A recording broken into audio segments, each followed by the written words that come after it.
This is the unfiltered truth about entrepreneurship. Raw, no BS, no sugarcoating. Welcome to Entrepreneur Intel. I'm your host, Wes Matthews.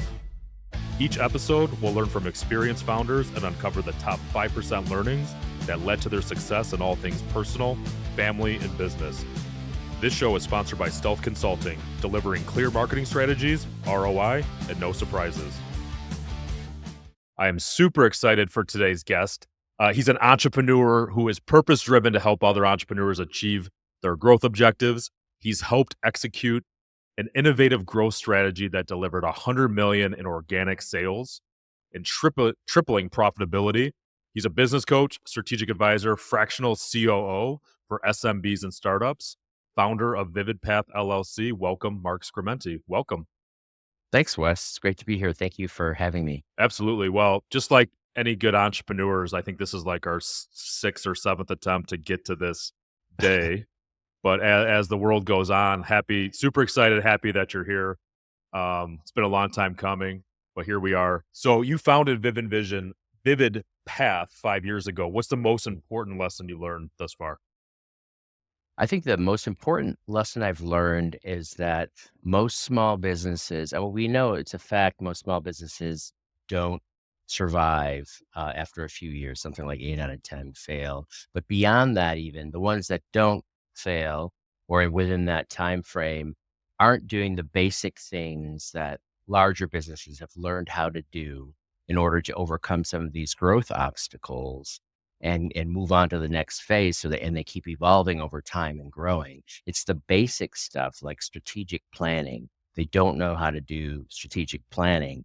And for example, I've seen professional services firms, these are highly intelligent, competent people. They're very good at what they do, but when it comes to running a business, because they don't have the experience or they don't have the person in-house who knows how to grow, scale a business, they'll do one of those 2-day planning retreats, and very expensive. They'll fly people to a destination location and they'll spend 2 days strategic planning. And they'll come away with a random to-do list that is really just like a hodgepodge of items, and they're not on the same level. Some of them are like fragments of vision statements. Some of them are specific projects or a product launch. There's no time frame. They're undifferentiated.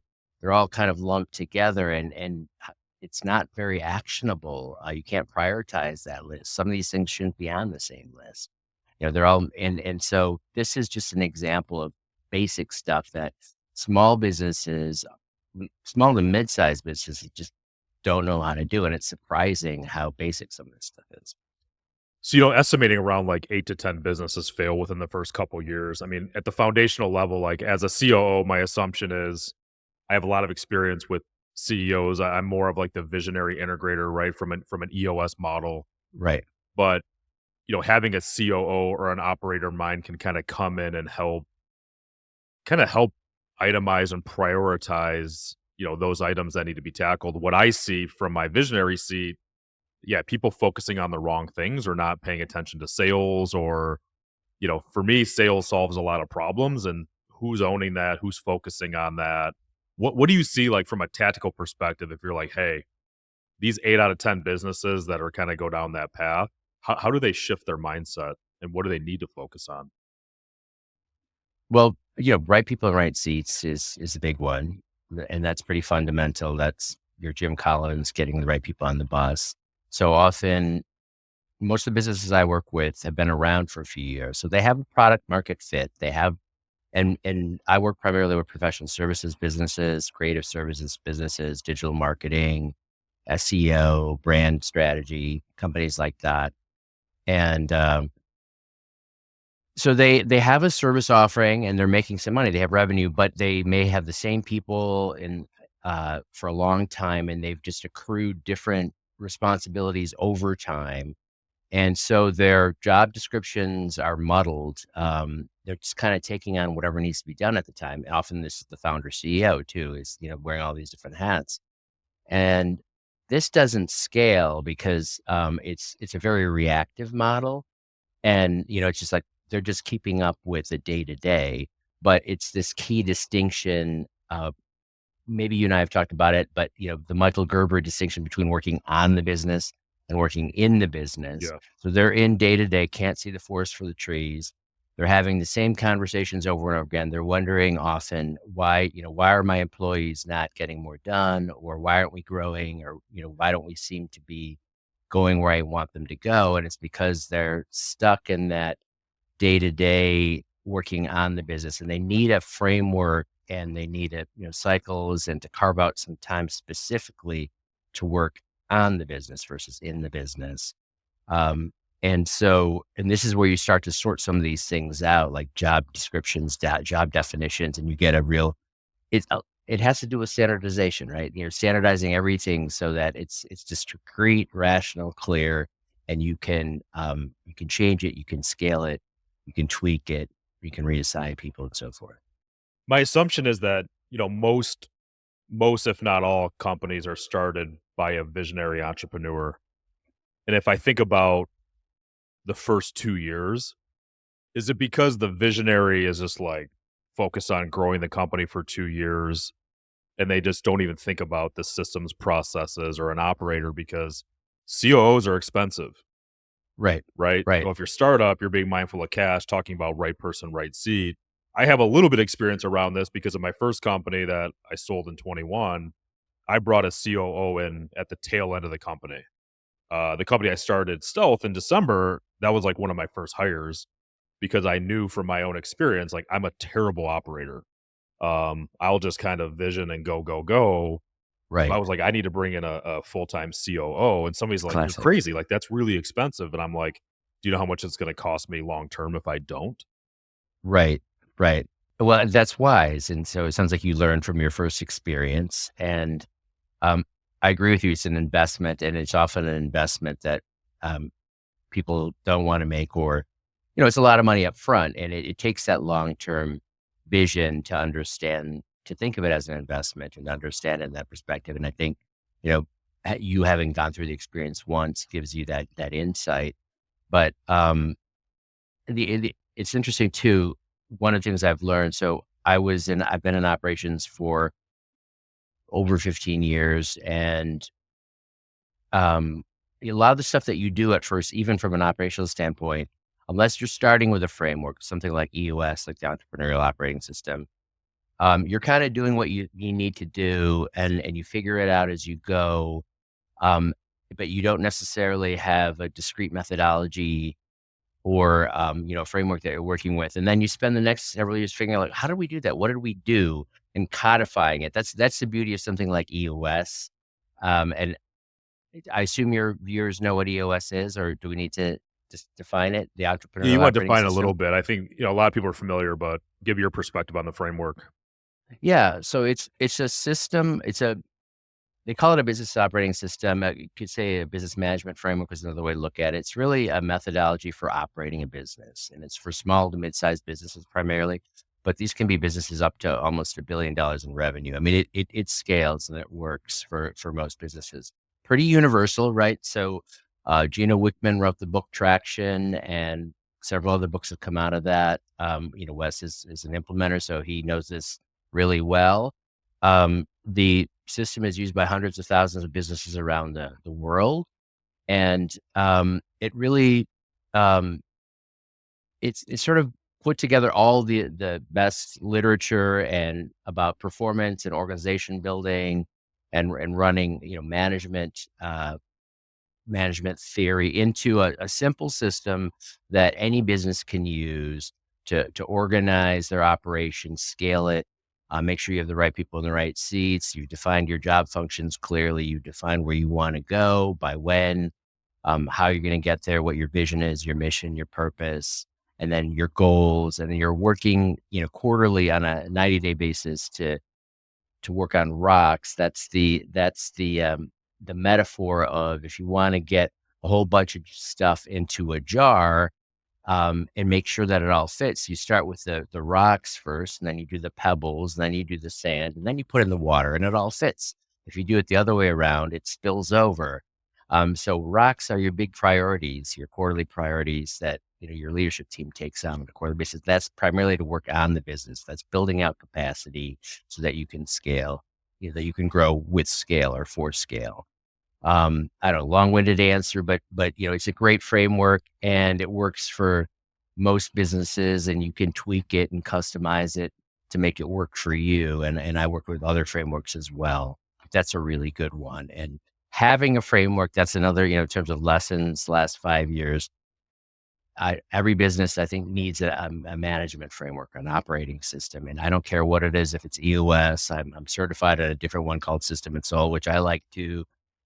They're similar. They enhance each other, but the point is, without a framework, you're kind of you could be directionless, and you can waste a lot of time, a lot of activity, a lot of rowing, but you may be rowing in circles because you don't know where you're going, and and therefore you don't really have a roadmap to get there.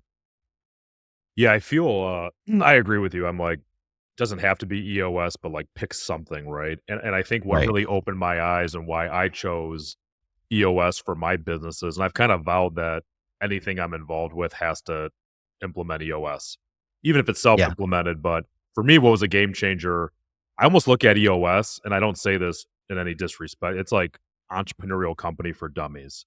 Like it's Mhm. 1 + 1 is 2. It's not super fancy. It's not super complicated. A lot of Right. people are intimidated about frameworks and systems and all these different things. But really, for me, the VTO, the Vision Traction Organizer, is a really important document for a Right. visionary because it takes all of your ideas and everything going on in your head and you have to put it on paper. And I think if you're Right. a true visionary, that's kind of scary. It's really Right. difficult to do. I had somebody last week.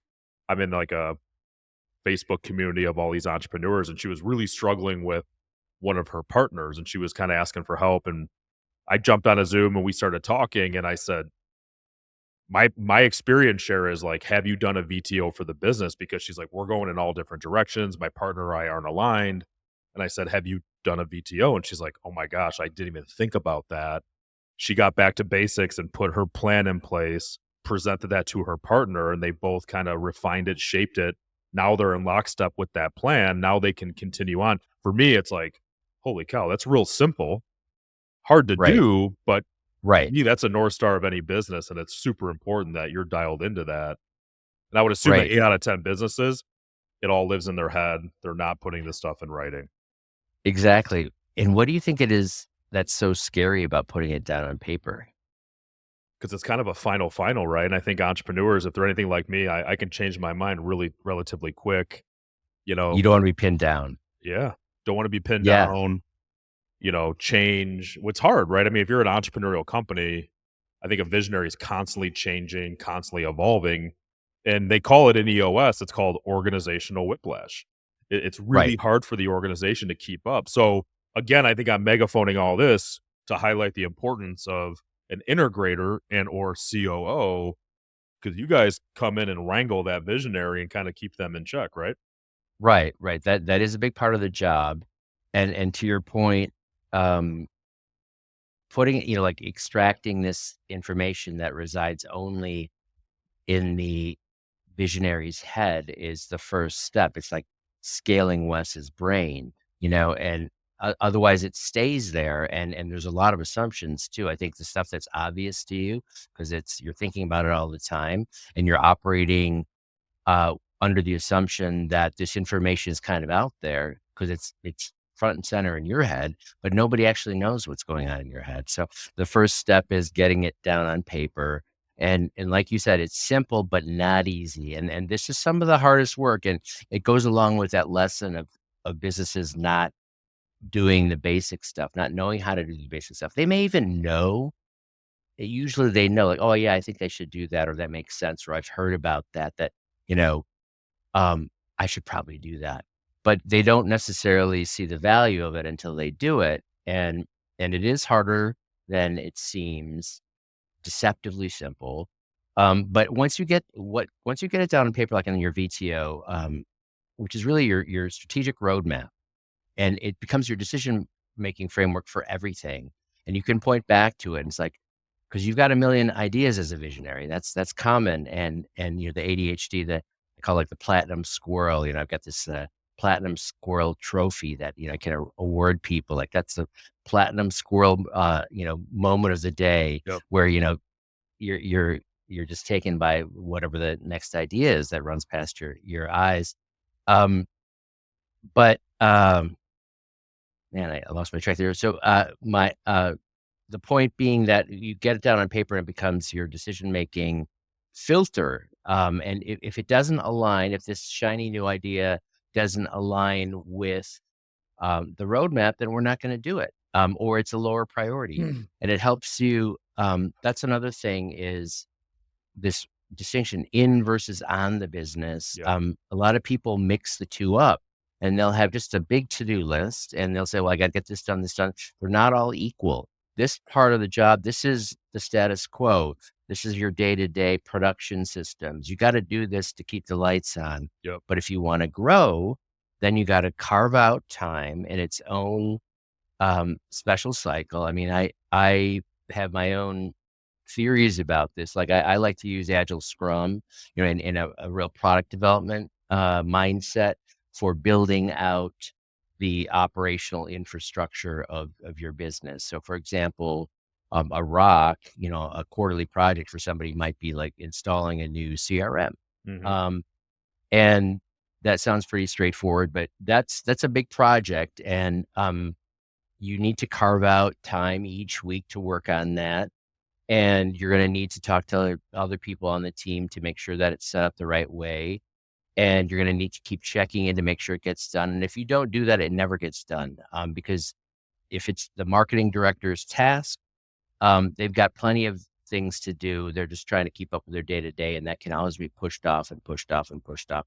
And that's how businesses remain stuck is they don't develop the habits and the discipline, the cycle, the cyclical discipline to put something in on a list in a cycle and pursue it according to priority until it's finished and then implement it and move on to the next priority. So it just takes breaking down that big vision into smaller pieces and breaking those into smaller pieces and just biting them off in priority order. It's a lot of discipline, I'd say, like process discipline. Hmm.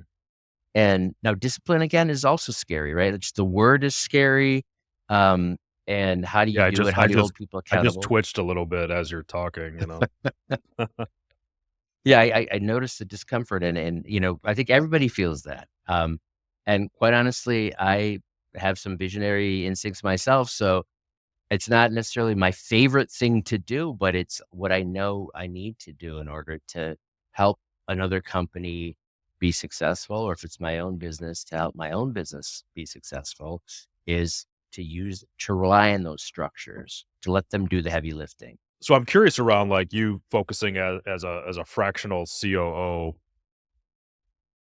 When do founders reach out to you, or like what's that massive pain, or like what triggered event happens where they're like, I've got to do something? Because to me as a visionary, like something has to happen Mhm. where you're like ready to put your head through a wall or something, Right. right?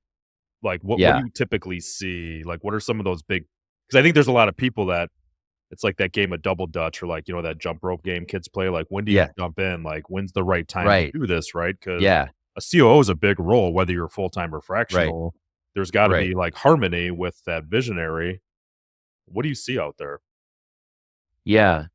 They're and it's like having you mentioned that you have 5 kids, it's having children, it's getting married, like, there's no perfect time to do it. At some point, you just have to take the leap. Yep. It's always gonna be the live game of double dutch, which is a great metaphor. But I usually something, there's been some kind of, setback, where, um, either they lost a lot of money, or they anticipated being much, further along than they are. They had a bad year. Um, Somebody quit and then left them in a really bad spot, or it could be there's 2 categories. There's the people who aren't growing and want to be growing, or that like last year they grew, but then or the year before last year they grew, but then they were back down again. It's like, oh, they can't sustain that steady Yep. growth curve. Or they're growing, but they um they're growing sort of out of control and things feel chaotic because they know how to sell, but they don't have the delivery infrastructure in place to keep up with the sales. So they're going to end up churning clients. They're already pissing people off because they're not delivering what they promise. They're not delivering the quality and so forth. They may be having the same conversations over and over again and then wondering why things aren't changing. They've usually tried several different things, like maybe they tried EOS once or twice and it didn't stick, either because they didn't have the right person, they didn't have the right integrator, or they didn't stick with it long enough, or both. Um, so those are some of the things I see. Try to address your question directly. So you're saying like Oh when, yeah, you kinda hit it right. I also think for me, it was I finally had a realization that I was causing all the problems, mm, you know? Like, I kept right, looking externally to be like, "Who's messing this up?" And I had to kinda look in the mirror and be like, "Man, there's a common denominator here," like, and I finally woke up and, because look, I think as a visionary, you're leading the company and you have employees, and from my perspective, you have a lot of people that wanna make you happy and they're yes men. right, They're not gonna right, stand up to, right, for the most right, part, right? Because you right, have to realize, like, you're giving them a paycheck. right. So You th have a lot of power. yeah, that's a fine dance. Yeah, I was Yeah. just curious because I think it's 'cause I'm really bought into the concept of, a COO can change a business. Mhm. You talk about delivery, like founder-led sales and just selling, selling, selling, but then who's looking at the deliverable, right? Who's building out the programming or whatever that looks like? It's hard to Right. be everything, right? And that's why I love the fractional, and is that why why did you get in as a fractional? Because I feel from my visionary perspective, that's a step in, right? Yeah. Like, I can't afford it because 'cause I'll hear that from entrepreneurs. "I can't afford it." It's like, "Well, hire a fractional." Right. Right. Exactly. And that's the beauty of that model is that you can buy little increments of it. You used to have to buy the whole thing, like the 84-week course of um treatment or whatever. And now you can buy 1 week at a time. Yep. And I'm glad to hear you say it though, Wes. So like I realized that I was causing all these problems and it's better to come from you than from me. But I think that kind level of insight, self-awareness, honesty, vulnerability, everything, I mean, that's great leadership. And I do think it takes that self-awareness by the CEO at some point. And the truth is, yeah, sure, maybe you're causing the problems, but you also got the business where it is. I mean, so Right. you deserve credit and entrepreneurs, I think, often don't get the credit they deserve because, at some point people are like, well, he's so hard to work with. He's always changing his mind. He's meddling and he's, keeps changing his mind. But the truth is that, you start this business. This is the visionaries, character and type and you do a lot of things really well that other people couldn't do, and you take the risk. That's huge. You have the courage to do it and to, like, I don't even know what I'm doing. Just the Mhm. DIY, I'm going to figure it out. And you do it. And that, is to be applauded.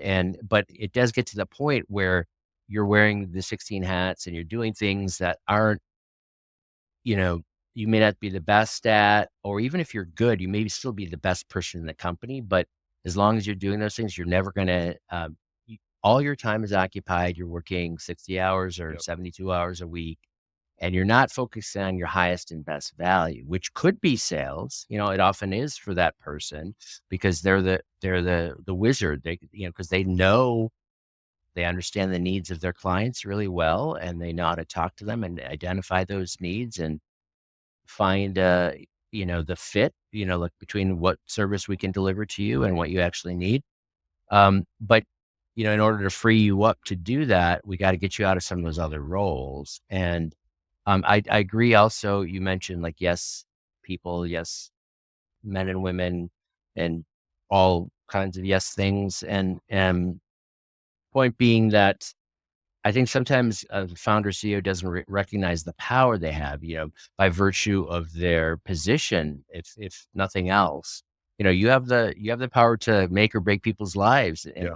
in a sense. You can fire them. So they're like, it takes some courage Yeah. or maturity at least, to realize, no, I gotta stand up, I gotta push back and to know when to do that. So this is, I think, some of the value of bringing in somebody's experience. So like I can say like I'm comfortable talking to you, Wes, as, a founder, business owner, and more in a peer-to-peer relationship where we're planning this business together. Like, I want you to succeed. Like, my passion is for my clients' businesses to succeed. And fortunately, I'm at a stage in my career now where not always, but my preference is to work with people whose visions, purpose, values align with my own. So I can really get behind that and say, look, I really want you to succeed. And that to me is, I define my success. I measure my success by,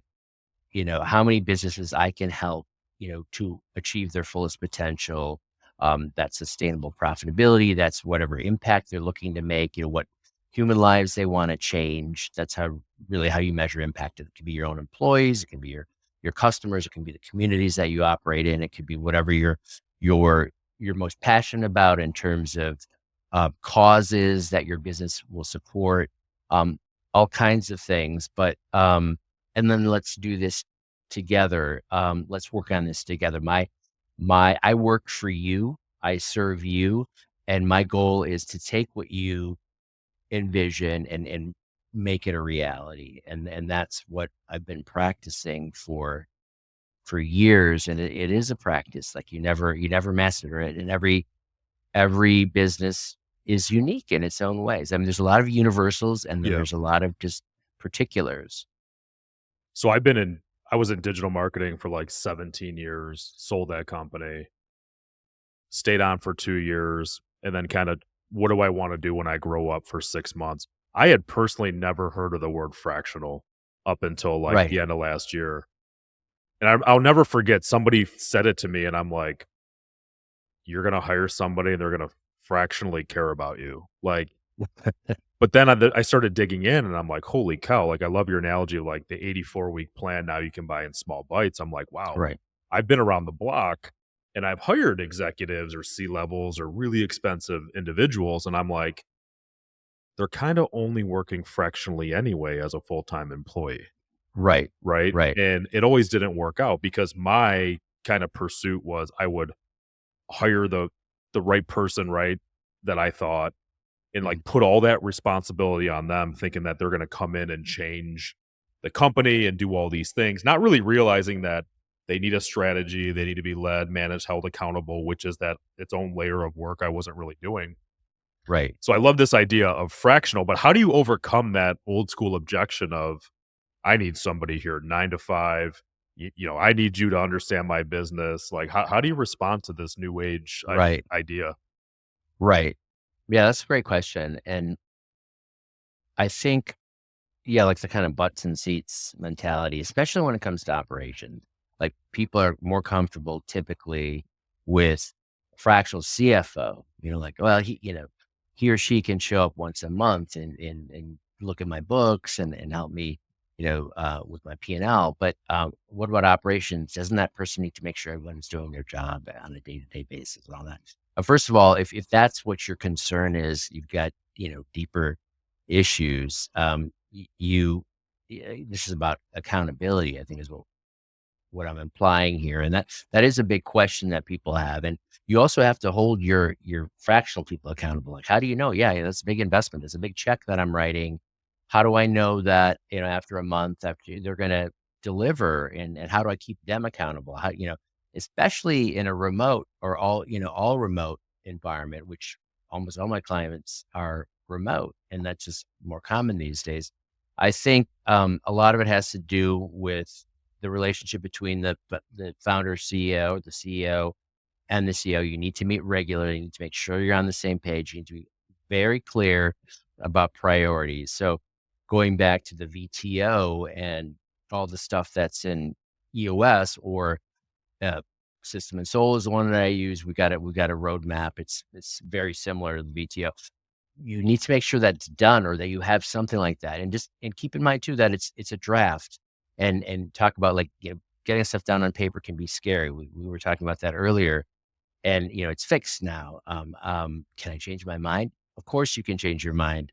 But we do that iteratively and we do that in a structured, planned way. We're going to revisit this on a regular basis. You can revisit it any time if you want, but just know that nothing needs to be permanent. It's not etched in stone, but having a draft down, a strategic plan that's a draft at the least, is better than nothing at all because it gives you direction.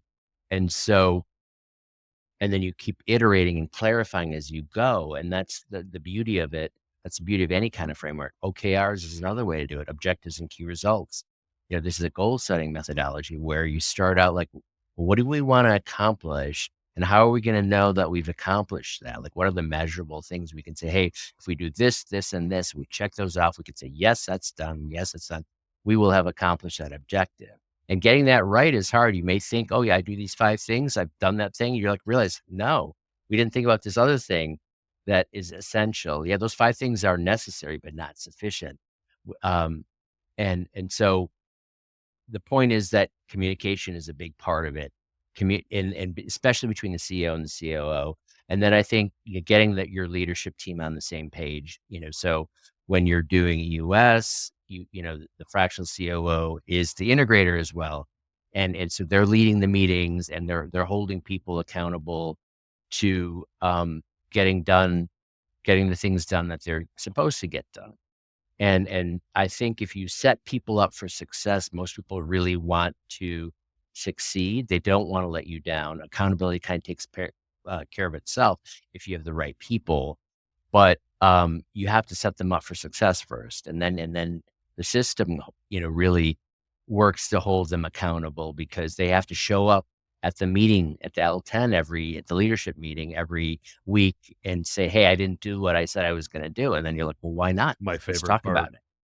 Yeah. Well, right. It's a little uncomfortable, but it's what you get comfortable being uncomfortable. Yeah. And you have to do that to grow. Like that's key to growth no matter what. What's funny that we're talking about this because we actually interviewed somebody yesterday, and I'm a very transparent guy, and I try to personally scare people away first, Yeah. right? Yeah. Yeah. And my COO, she said, "Well, what's going to be one of the most challenging things for me?" And he looked at me and said, "His mind moves way faster than the organization can handle."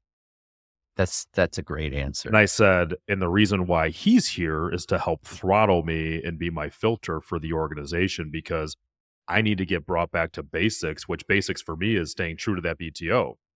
We Yeah. had a conversation the other day. So we did my favorite part of a BTO is the 3-year goal, vision, strategy. And Yeah. we had a conversation and I got to use it. I was really excited. So we're talking about a new product or something. And I said, does that help us get us closer to this? Or does it create more, you know?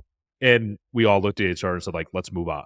So I think from a Yeah. visionary, it helps you stay out of the weeds Yeah. and it helps you stay Yeah. focused because you said you give away a platinum Squirtle award.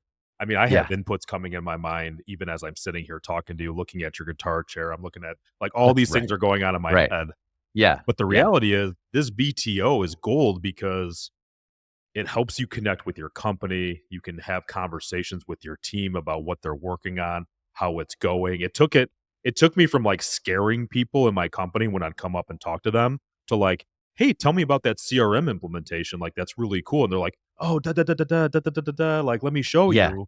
And it just Yeah. really connected the company. And I'm a big believer that as a visionary, like what you put your sights on, you'll do.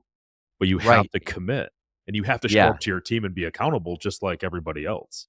Right. Right. Or it doesn't work. I've seen that too, where the visionary wants EOS or some kind of framework for everybody but themselves. They're like, no, your company is not big enough yet, and you're way too integral to Right. the the company's success for you to not play by the same rules. You Yep. have to play by, or it undermines it anyway. But it's almost like just that, like, nope, like Wes, like here, like just keep turning you towards that. It almost doesn't matter how detailed it is or what's on it, but if it's directionally going the right way, you'll refine it as you go. But for now, it's just like, no, we got to keep looking at the same thing. Yeah, and I Because think what's important for me in my experience, it's don't expect to get it right the first go around. yeah, As yeah, we are creating rocks, my goal is like don't change it mid-flight, like wait the 90 days and learn from it. Reflect back on the rocks and say, was that a good rock? What we found is we would set rocks and we would not really, think about the strategy, the development. We kind of made an acronym like buy in, roll out. Like there was a lot of steps and projects that we would just skip. So we yeah, started using that acronym SMART, specific, yeah, measurable, attainable, right, realistic, timely. That kind of helped us, but just know like you're never going to get it right. It's never going to be 100%. It's always a work in right, process. right. I feel like I'm kind of a savant in this and I still screw up all the time. It's still really hard. I want to change Yeah, my mind. So yeah, I think as a visionary, you always want to strive for 100%, but just know that no system's going to do that for you. But it right. just gives you really good guardrails, in my opinion. Exactly. No, I completely agree, and I become a big fan, and I have perfectionistic instincts as well, and I think most visionaries do too. They've got a gift, they've got talent, they quality matters. They want to do things well, and even there's a sense in which like nobody's going to care about as much as I do, or care about the details as much as I do, or they're not going to be as good at as I am, and that may be true in some cases, though it's an illusion because in reality, they're just gonna do it differently, and Yeah. it doesn't and a different way is could even be better. But the point is that, done is better than perfect. I've come to embrace that and all things lean, like the lean startup, you start out with an MVP, this idea of a minimum viable product. It's gonna suck, and you're gonna hate releasing it. This is, a product metaphor, but it works for companies as well. You're gonna hate releasing because it's gonna be ugly, it's gonna have bugs, it's like, "Oh, I'm putting my this is me, this is my baby, I'm putting it out there, and it's an ugly baby." But the point is that you learn that way, you get out there quickly, you get real market feedback, which is, it's a really good test. Marketplace is a great testing ground, and, the people, the early adopters are gonna embrace it, warts and all, and they're gonna give you great feedback, and you know that 2 weeks from now, if you're doing, Agile Scrum or whatever your sprint, cycle is, you're gonna have improvements out there, and it's gonna gradually, continuously improve, and I think that every business has to operate that way these days, no matter what industry you're in, because things are changing so fast. Otherwise, you're gonna get disrupted from below or crushed from above. You got to keep evolving and changing. Like, that's another. It's cliche, but change is the only constant. Like embracing that, Yep. and that's hard. And that's how you get towards mastery and excellence. I think it's Well, I not. feel like a lot of my sphere of influence, like there's a lot of people around me right now that Q3, Q4, like the economy, it's all these challenges coming. And I'm like, I love being a fractional because it Yeah, just makes our case that much stronger. Right. right. So, like, are you trying to hook up with a company long term or do you have a vision of like, I'm going to go in for 2 years and hand this off to like, what's your perspective Yeah, of the role? y- yeah. And I'm glad you keep bringing it back to fractional. I kind of keep forgetting that's what we're talking about here. To me, it is a temp. It's not a permanent thing. My goal is to work myself out of a job. If I've done my job successfully, at least in theory, um, I am getting the company into position to be able to hand off that chief operational role to somebody else, whether that's a hire, it could be a full-time hire. It could be, often it's somebody inside the company who has that potential. They may be younger and they need some mentoring and coaching. Mhm. Um, and they may not have the experience level yet to make strategic decisions, but if you can set things up, align all the systems and so forth and the strategy so that they're just managing the process, that can work. Um, but the idea is to get in, spend a fixed amount of time there, which can vary Yep. depending on where you're entering and what the goals are, and then handing it back off again in better shape than it was. Okay, now you guys are good. Are you good? If you're good, all right. my work is done here. I move on to the next thing. And that's satisfying to me too, because it keeps me interested, always a new challenge and a new opportunity. So what's awesome about that is we have two different perspectives, which is, and I'm very clear with my team around, I agree with that, but I'm sitting in a position of, if we can add the value and continuously add the value, they'll never need to hire a full time and constantly reap that reward and savings. So my culture is, we want to stay long term. Now, if the Okay. client, if it Yeah. makes sense, right? Hey, Right. sister's Right. cousin's brother's daughter just graduated, and I really want her to be like, there's always those circumstances. But my Yeah. philosophy is, if we're able to move the needle, we can continuously grow in this role and add resources. And the reason why I mentioned that is, this is a really good CEO, COO debate, right? Because what's healthy and smart for the organization? You might be like, Wes, you're nuts. Like, the market doesn't like that. Like, so this is what's really good, I think, about a CEO and a COO, because just that difference of vision needs to be crystal Right. clear within an Yeah. organization. Right. I agree with you. And I mean, I love your vision, and clearly, it's better for the fractional. It's like, and you do want that on some, or you may want that. If you got a good relationship with a client and things are going well, why wouldn't you continue it? But the assumption there, I think, is that you're growing and Yep. that you're continuing to grow. And to me, like, if you're not growing, if I'm not helping you grow, or if I'm not if I'm not preparing you for growth, Yep. and scaling, scalable growth, then I'm not doing my job. But if we are, and we're clicking and we're kind of paced together, then let's keep going, because I think there is that potential. And that's where maybe like marketing might be different, because it's rev ops, like Yeah. it's top of line stuff. Although to me, that's ultimately, it's all of a piece. It's a whole, like, that's what I'm thinking of too. It's like, you got to keep growing, and, if only to afford me, you got to keep growing. Yeah. The beauty is, I talked to a friend of mine, like, real successful entrepreneur, and the beauty is, I'm like, these problems never go away. They just change and evolve. Right. He's like, "Oh, Right. in 6 months, all this is gonna calm down and I'll have nothing," and I'm like, and then the next things are gonna pop up, right? Right. And 'cause It's he's it like, he wrote down all these things on a whiteboard. He's like, "I have all these problems. Can you kinda, like, be a sounding board to help me solve these?" And I said, You just need to hire a COO." Like, you're never gonna have a shortage of problems. Like, that's the beauty of being right. an entrepreneur. Like, it's always something. Right. It's kind of like Zeno's paradox, where you go halfway there and halfway there and halfway there, but you never get there at that pace, because I've met a lot of consultants in my lifetime, and one thing that stuck out to me from this gentleman, he said, "Wes," this was, like, when I was early startup, like, 15 years ago, he said, "Every business has the same problems, it's just different zeros at the end of at the yeah, bottom yeah, line," and, that's true. you know, I th- and, from my experience. it's interesting. So, no, Mark, really awesome talking to you. Really glad to have the opportunity to sit down with you. If there's Me too. any visionary, anybody listening that's like, something resonated with them, they want to get a hold of you, what's the easiest way for somebody to reach out to? Thanks. I think LinkedIn is the simplest.